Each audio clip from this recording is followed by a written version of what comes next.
The audience section at the main stage covers roughly the area of 3 football fields. The metal barriers divide a smaller section close to the stage into quadrants to the north, south, east, and west, creating pathways used by security and medical personnel to move through the crowd. Throughout the day, devoted Scott fans stake out their spots around the main stage. By 6, attendees are filling the area, with Scott's performance still 3 hours away. Around 7 was when obviously everyone was there, like thousands of people were there. I was already getting really pushed against the barricade. The show at the secondary stage by singer SZA wraps up at about 8:30, and a flood of festival goers moves from there toward the main stage's south quadrant, according to witnesses. A concert goer described getting caught in the current flowing toward the main stage, unable to move in the opposite direction. We actually wanted to get out. Like, one of the girls I was with, she was like, hey, I don't want to do this, I want to get out. So we were trying to get out, but we just kept getting pushed forward and forward. As the crowd balloons, a large timer counts down to the start of the main stage event.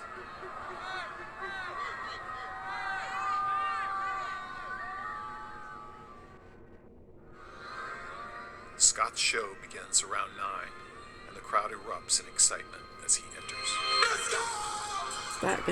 As soon as Travis reaches the stage, there's just a whole different, shift into the crowd. Video shows the crowd in the south quadrant swaying at the beginning of the concert. 9-year-old Ezra Blunt, an avid Scott fan, is atop his father's shoulders in a video that a lawyer for the family confirmed as the boy. Madison Dubisky, 23, at the show with her brother, is in the same area, according to another video obtained by the Post.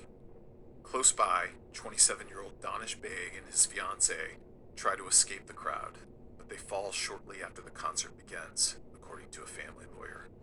All 3 are among the 7 concertgoers who died and appear in the Post investigation. The identities and locations of the other victims were confirmed by relatives or family representatives. Once the crowd was moving, you were moving with it.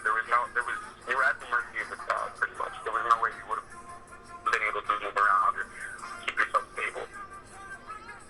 Using tracking software, a physicist analyzed the crowd's movement in the south quadrant for the Post at about 3 minutes into Scott's performance. Over 5 seconds, the trajectory of 12 randomly selected people is similar. Evidence, he said, that the people were being pushed in the same direction by the tide of the crowd, losing control of independent movement and not merely moving to the music.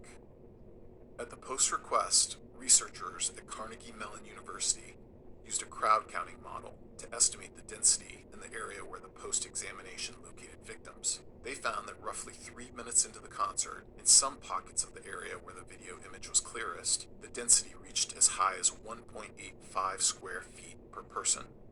The researchers noted that the actual density for the section was likely higher than their estimate because the image from the scene was taken at night with low resolution and showed smoke from fireworks, making some people difficult to detect.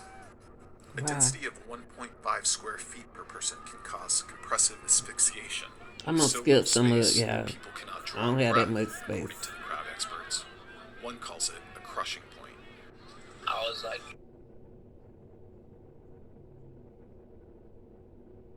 Houston firefighters log notes at 9:30 that police are reporting, quote, multiple people.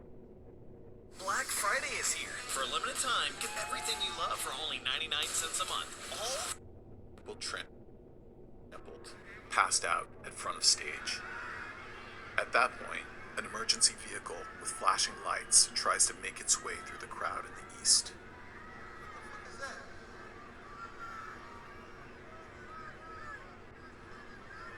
Everybody good, put a middle finger up in the sky. Okay, where my guy?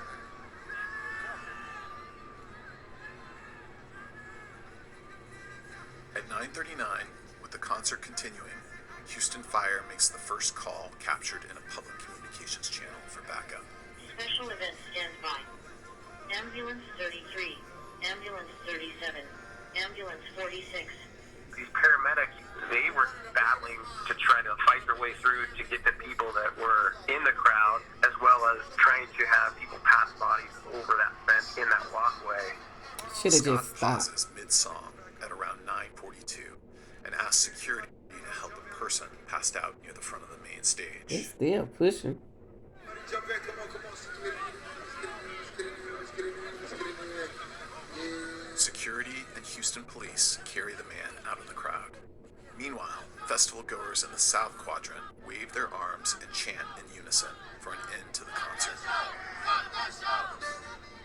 At 9:43, a photo shows Rudy Pena, the college student seen earlier, removed from the crowd and receiving medical attention.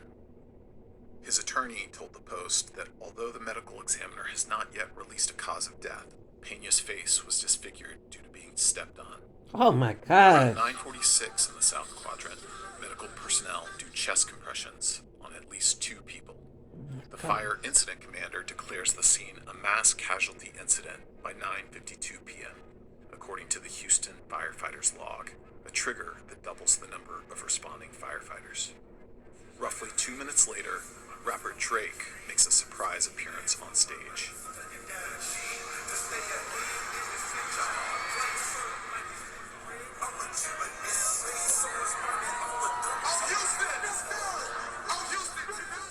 The show ends around 10:12, with Scott closing it out, running about 72 minutes in all, and continuing about 42 minutes after police first reported that multiple people had been trampled. I know it's hot out there. It's just something that you'll never forget, and something that's truly traumatizing. Knowing that people died that night, and then knowing that people were asking for my help, that's just very scary. To this day, their voices don't leave my head.